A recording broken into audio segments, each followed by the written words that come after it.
Salut les amis, j'espère que vous allez bien, mi-avril 2022. Aujourd'hui, alors une petite vidéo un peu différente de d'habitude qui est dans le potager. Là, on va parler de l'autonomie alimentaire. Et je vais essayer de répondre à la question, enfin en tout cas, essayer d'apporter quelques éléments factuels de réflexion.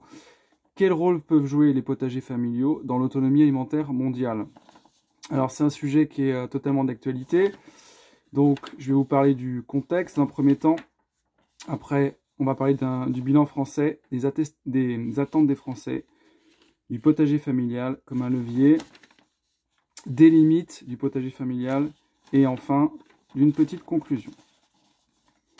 Donc, pour répondre à ces questions, le contexte, donc, vous l'avez vu, hein, il y a un contexte mondial de crises successives qui mettent en avant clairement une forte dépendance dans les importations et un manque de résilience alimentaire. De partout, on entend dans les journaux qu'il y a des denrées qui deviennent un peu plus rares, les céréales, le prix va augmenter, les magasins, etc. etc. Bon, on va essayer un peu d'apporter des éléments factuels pour essayer de se rassurer aussi. Vous allez voir, le bilan n'est pas si désastreux qu'on veut bien vous le présenter. Donc aujourd'hui, il faut savoir que 20% de l'alimentation totale annuelle des Français vient des importations. Donc aujourd'hui, je vais m'appuyer sur un rapport du Sénat, franchement un rapport très intéressant, qui fait à peu près 80 pages, mais qui se lit très bien. Un rapport récent, qui date de décembre 2021, qui s'appelle « Renforcer notre autonomie alimentaire et revaloriser la production locale », avec un ensemble de propositions, 25 propositions.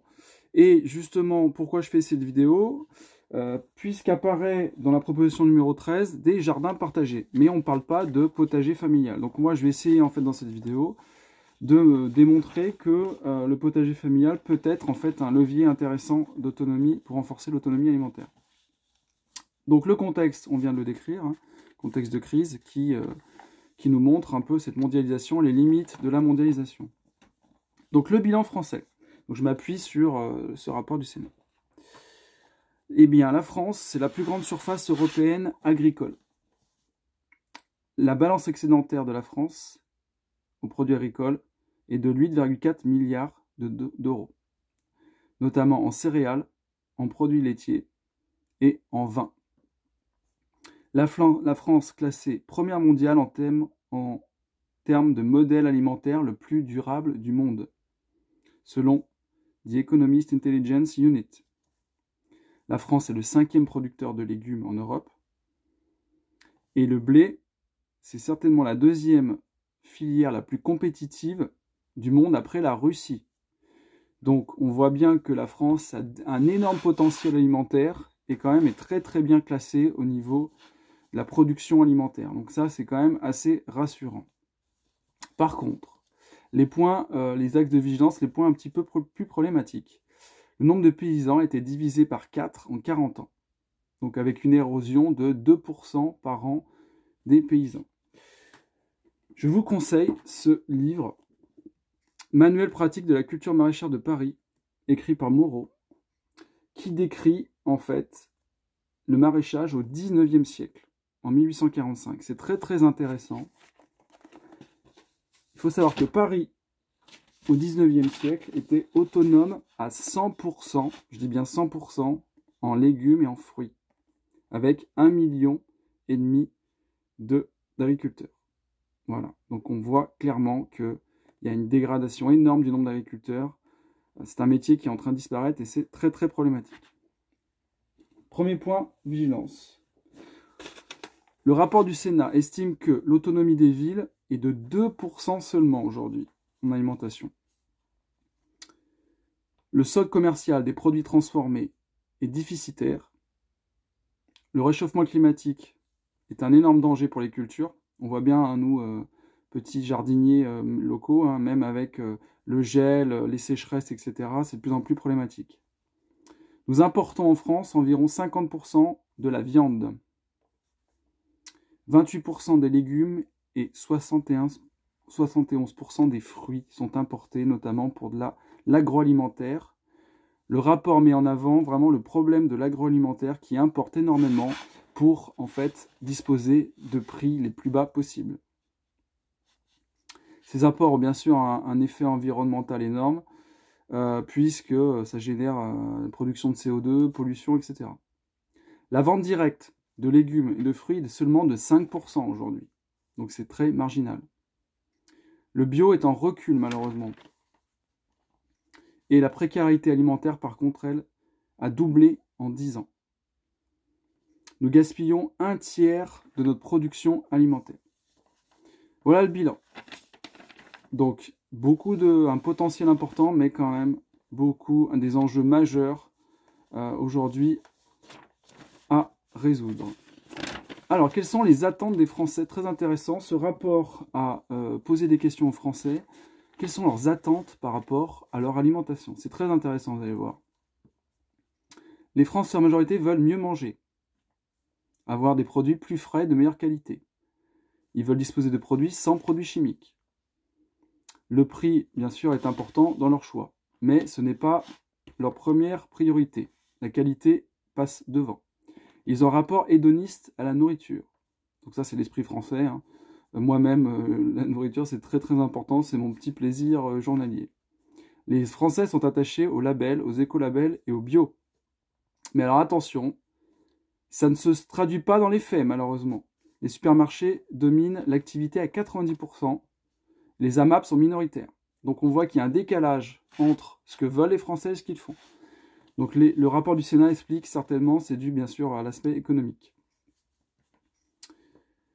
Ensuite, alors, le potager familial. Donc on n'en parle pas du tout dans ce rapport. Donc là, je vais essayer moi de développer cette partie-là. Pour moi, c'est un levier qui est insuffisamment utilisé. Pourquoi? La consommation par an des Français aujourd'hui est de 133 kg de fruits et de légumes par personne, ce qui fait à peu près 500 kg. Ça tombe bien puisque moi, j'arrive à produire à peu près 500 kg par an de fruits et légumes.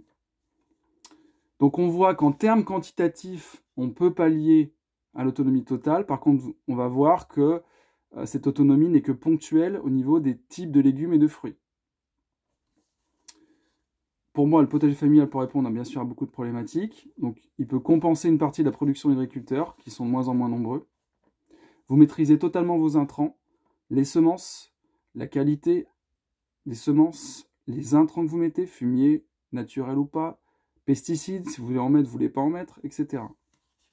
Donc, vous maîtrisez la qualité finale des produits. 200 mètres carrés permettent de produire à peu près 500 kg de fruits et légumes, c'est ce que je fais moi. Après, j'ai un verger. Donc j'ai 1700 mètres carrés de terrain, donc j'ai un verger avec une vingtaine d'arbres.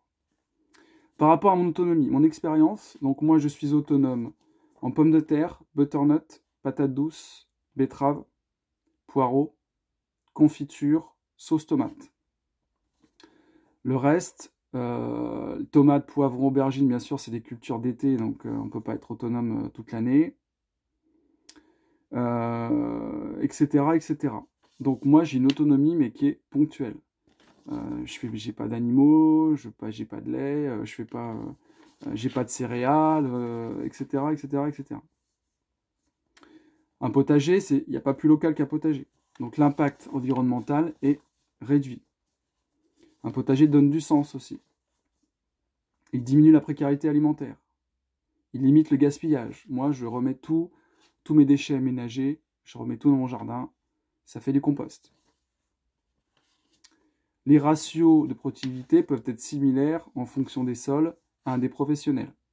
Moi, j'arrive à peu près à 2,5 kg par mètre carré. Bon, certains pros arrivent bien sûr à beaucoup plus, mais ça reste correct. Donc, on voit quand même qu'aujourd'hui, le potager peut répondre à un certain nombre de problématiques, mais vous ne serez jamais autonome à 100%. Quelqu'un qui vous dit « je suis autonome à 100% au niveau alimentaire », non, moi, j'y crois pas du tout. Il y a des gens qui ont à peu près 1000 mètres carrés. On parle d'un ratio de 1000 mètres carrés par personne pour être totalement autonome. Mais ça nécessite un plein temps. On va parler du temps passé après. Mais clairement, moi, mon but, c'est pas d'être autonome à 100%. C'est d'avoir des produits de bonne qualité. C'est mon plaisir, c'est ma passion aussi. Et je peux stocker les patates douces, le butternut, les choses comme ça, jusqu'à à peu près mars-avril. Donc, voilà, avoir une certaine autonomie. Je mets en bocaux, etc. Mais je ne recherche pas 100% d'autonomie. Ensuite, par contre, quelles sont les limites d'un potager familial?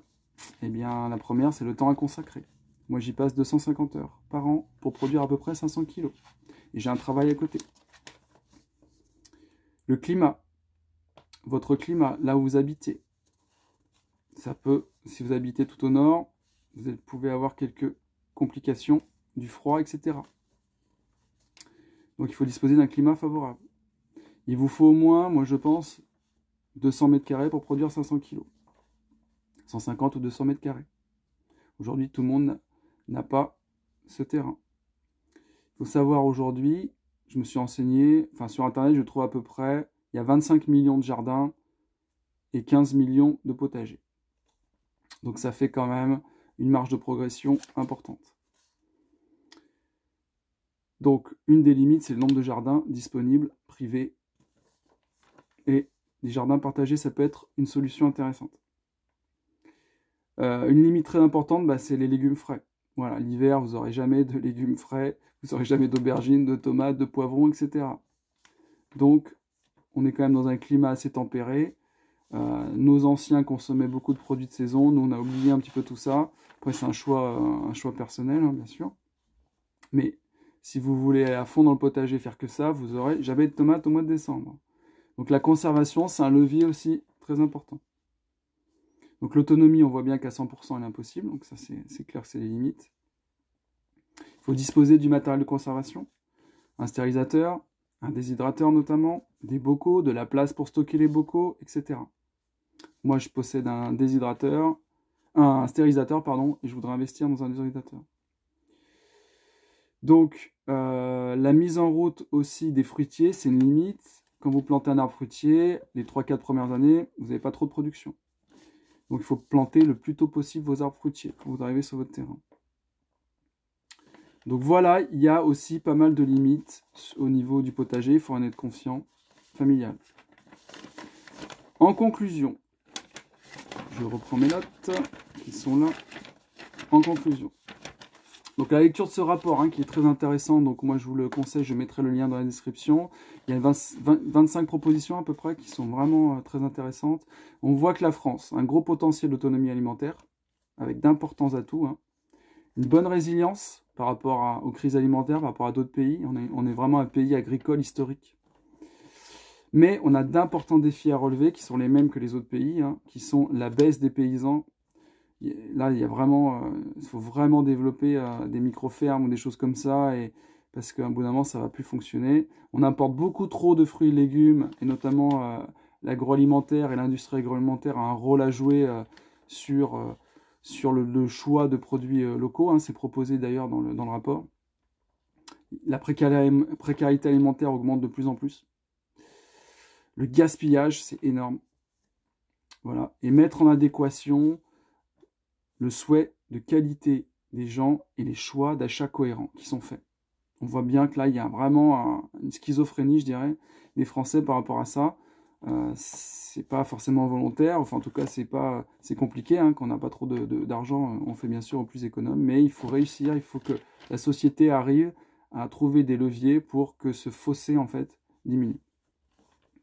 Donc au final, le développement des potagers familiaux pour moi peut être un levier, mais ne pourra jamais être suffisant compte tenu de la société moderne aujourd'hui, des contraintes actuelles. On ne va pas revenir au 19e siècle, il ne faut pas se leurrer, il faut être pragmatique. On a chacun des choses à faire, chacun des passions, chacun des... Voilà, donc ça ne sera certainement pas le levier qui permettra d'améliorer la situation. Par contre, un ensemble de mesures peut être mises en œuvre.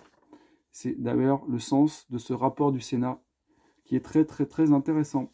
Voilà, donc on n'a pas traité la question bien sûr en profondeur, parce que ça mériterait des heures et des heures de discussion. C'était juste mon point de vue rapide, ma lecture rapide de ce rapport qui est intéressant. Voilà, j'espère que ça vous a fait vous poser des questions, un sujet qui a creusé bien sûr, donc ça reste que des pistes de réflexion. Voilà les amis, à bientôt, j'espère que ça vous a intéressé, et puis à bientôt pour une autre vidéo, à bientôt.